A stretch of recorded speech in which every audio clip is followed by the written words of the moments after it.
Gautam iyo Madhu waxay maalin walba dilaan gabdho badan oo uur leh si ay carruurta calooshooda ku jirta uga sameeyaan lacag malaayiin ah.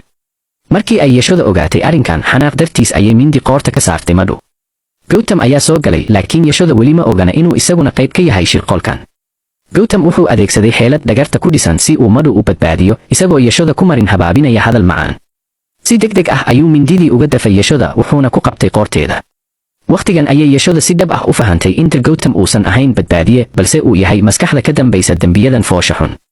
Madhu ayaa markaa si faan ku jira u qiratay in iyada, Gautam iyo madaxweynaha ay iska kaashadeen ganacsigan dhiigga ku dhisan. Yashoda waxay la kulantay naxdin weyn markii ay ogaatay in kumanaan gabdho ah oo aan waxba galabsan la laayay.